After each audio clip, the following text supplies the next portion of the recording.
Sound take 7 action. ये हमारे समाज जीवन में दुर्भाग्य से ऐसा घुस गया है कि अगर हमने स्कूल में इतना नंबर नहीं लाया, 10th में इतना नहीं आया, 12th में इतना नहीं आया, तो जैसे जिंदगी तबाह हो जाएगी।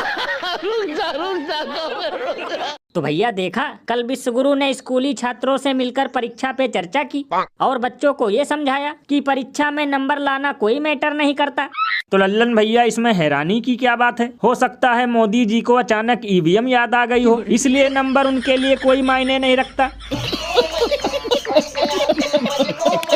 और लल्लन भैया, कभी कभी तो मैं सोचता हूँ कि मैं भी नासा के वैज्ञानिकों से मिलकर एलियन और चंद्रयान 4 पे चर्चा करूँ, क्योंकि अपना देश भी गजब है। जिसने कभी खेत में खाद तक नहीं डाला वो खेती पे चर्चा करता है, जिसने कभी एक ईंट तक नहीं उठाई वो मजदूरों को ज्ञान देता है, और जिसकी डिग्री का कोई अता पता नहीं वो परीक्षा पे चर्चा करता है।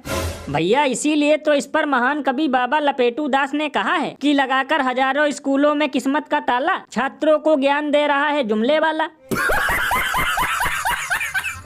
गजब बेइज्जती है। बताओ, महंगाई सातवें आसमान पर पहुंच गई है, उस पे चर्चा नहीं। बेरोजगारी की वजह से खुद के भक्त भी कटोरा लेकर भीख मांग रहे हैं, उस पे चर्चा नहीं। और तो और अब मणिपुर में लोग गन लेकर फुटबॉल खेल रहे हैं, उस पे चर्चा नहीं। लेकिन परीक्षा की चर्चा में अवध ओझा और खान सर को टक्कर दिया जा रहा है। ये बिल्कुल सही कहा आपने। वैसे भैया, मेरे हिसाब से लगे हाथ डंका पति को अच्छे दिन पे भी चर्चा कर लेनी चाहिए। क्या पता यही सुनकर रुपया चीते की तरह दौड़ने लगे। और अभी तो रुको, क्लाइमैक्स अभी बाकी है। जय श्री राम, जय जय श्री राम, जय जय श्री राम, जय जय श्री राम, जय जय श्री राम। वाह क्या सीन है।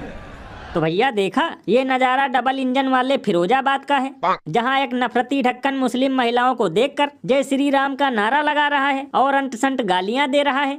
तो लल्लन भैया, इसमें चौंकने की क्या बात है? हो सकता है इसने सुबह सुबह गोबर के साथ रीना के हाथ की बनी रोटी खा ली हो, इसलिए ऐसी हरकतें कर रहा है। क्योंकि भैया, अच्छा भला आदमी तो नहा धोकर किसी मंदिर में जाकर राम नाम जपता है, लेकिन इन ढक्कनों की भक्ति तभी जागती है जब सामने चर्च, मजार या किसी दूसरे समुदाय के लोग हों।